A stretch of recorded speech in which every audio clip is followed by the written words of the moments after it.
Hello YouTube, LocoRoco here and welcome to my PlayStation Portable collection video. I first picked up a PlayStation Portable a couple of years ago, found this one on a flea market, and I haven't been playing it so much, to be honest. I think I've played my Nintendo DS a lot more than the PSP, but I do like the console a lot. It has really good graphics and there's a lot of good games on it, especially quite a lot of good RPGs.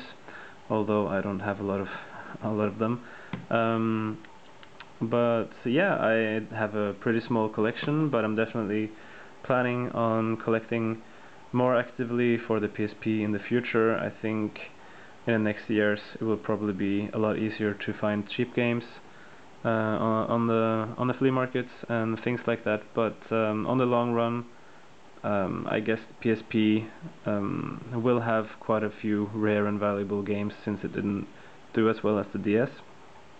But overall, I'm not really a handheld gamer. I'm more into playing games in the sofa in front of the TV. So I don't really spend too much time on handheld gaming. But yeah, let me just quickly take you through my little collection here. And first off, we have Astonishia Story, and this is an Asian RPG, and I'm pretty sure it's from Korea. I think it was first made for the PC and was a bit of a hit, a classic over in Korea, and was later ported to the PSP. I think it first came out in '96 on the PC, so it was ported here much later. And although it has really beautiful graphics, some really nice pixel artwork in there, and it's got quite a bit of good humor as well, I think. So far, I think the battle mechanics kind of pull it down a little bit, because it's a bit repetitive and a bit boring to do the battles so far. But it's not a bad game, and I think I'd like to give it some more time and see how I like it. I've only played like maybe 8 hours or so far.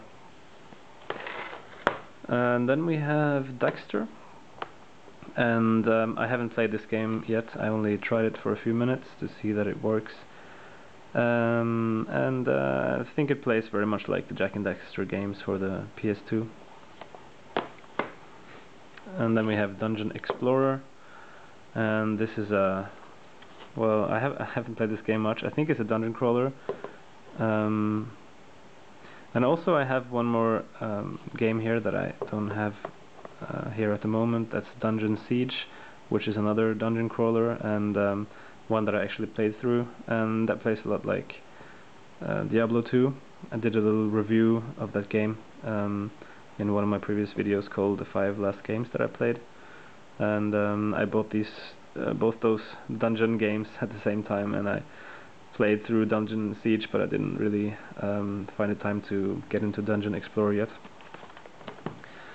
And then we have Gradius collection. Very happy to find this at a flea market in Oslo. I only paid like 5 or 6 euros for this, and it's a really good game to pick up, because you get a lot of value for your money here. You have 5 Gradius games, 1, 2, 3, 4, and Gradius Gaiden, and they're all really good shooters, good arcade ports, and this is a lot of fun, and I think one of the best titles I have here in my collection. And then we have Gunpey, and this is a puzzle game, and it's really addictive and fast-paced puzzle action, and it's a lot of fun. I actually put quite a lot of time into this, and my girlfriend as well was playing this quite a lot, trying to beat my high scores. And the basic premise is that you have, in the same way as Tetris, you have these blocks falling down, but the blocks consist of different diagonal lines, and you have to connect the lines from the left part of the screen to the right, and then they will break, and the blocks above will fall down. And to get a high score, you have to make combos with several lines. I have to say though, the major drawback of this game is the music, because I just can't stand the music. Some kind of club some kind of really dated club music from the early 2000s, and the backgrounds are also quite ugly. The graphics are ugly, but the gameplay itself is a lot of fun. So if you like puzzle games, then I would recommend to look into this one. It's also a really cheap title to get a hold of.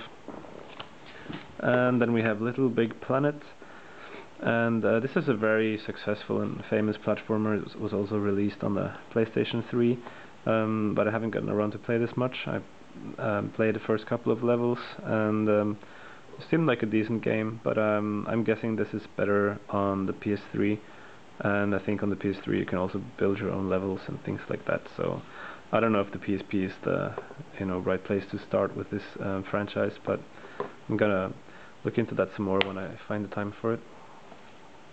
And then we have LocoRoco, and this was a game that I had looked into before I got my PSP, and I had written it down as one of the games that I really wanted to get a hold of, so it was one of the first ones that I picked up, and it didn't disappoint. This is a really nice game. It has a lot of charm. I really like the music, I like the characters, although the graphics look a bit dated nowadays. I mean, they look really like early 2000s, what was kind of trendy in illustration back then. But still, it's a lot of fun because it has some really nice gameplay mechanics and good ideas. And the basic premise in this one is that instead of directly controlling the characters, you use the shoulder buttons to tilt the screen and indirectly move the characters in that way.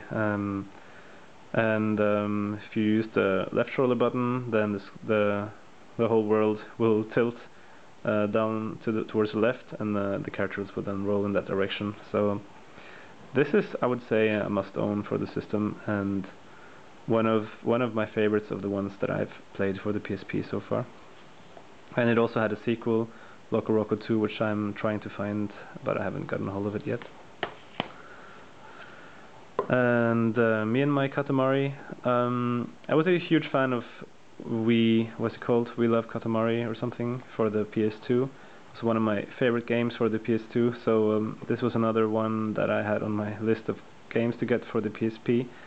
And I got it quite early, and I have been playing it quite a bit. And it's more of the same. It's plays pretty much exactly like the PS2 game. So it's still very good. The only problem though is that it doesn't work very well with the controls on the PSP, because while on the PS2 you would have 2 analog sticks to control the rotating ball, here you only have 1 analog stick, and with your right hand you only have these buttons, so that's kind of hard to get used to, and that makes the controls kind of stiff, and that ruins the gameplay quite a bit. So I'd much rather play this on different consoles, but still it's a good title to pick up. And then we have Monster Hunter Freedom Unite, and I haven't gotten around to play this game. I think it's an action RPG where you fight different monsters. Well, it's a really famous franchise, but this is actually the first game that I've ever picked up in this franchise. But it's supposed to be really good, and the graphics look amazing, so I look forward to looking a bit more into that game. And then we have Patapon 2. I don't have the first or the third game. And this is another game that I had written down before I got the PSP, and a game that I really wanted to get into, but somehow I haven't really gotten around to play it much.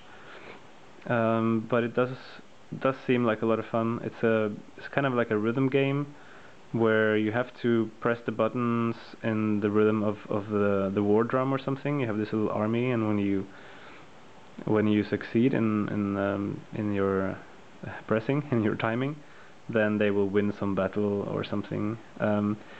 It has a lot of charm. It's somehow similar to LocoRoco in the style, and definitely a game I would like to play some more. I think this, I can't really recommend it as I haven't played it enough yet, but it seems like another Essentials. Well, yeah, it does say here that it's Essentials, so definitely one to look into. And then we have Power Stone Collection. I bought this right after I tried the game at a friend's place. We were playing it on the Dreamcast, Power Stone 2, and had a lot of fun with that. So after I was playing it at his place, I just went on eBay and had a look, and I found this sealed for €5 including shipping, so I just decided to pick it up. But as you can see, it's still sealed, so I haven't gotten around to play it.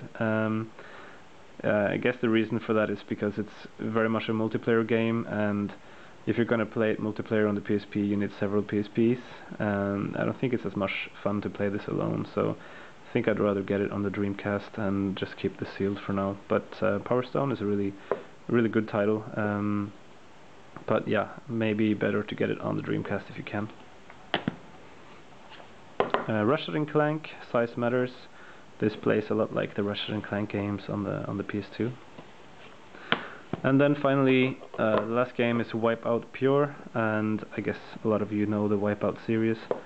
It got quite popular on the PS1 and Sega Saturn back in the day, and it's a very nice futuristic racer.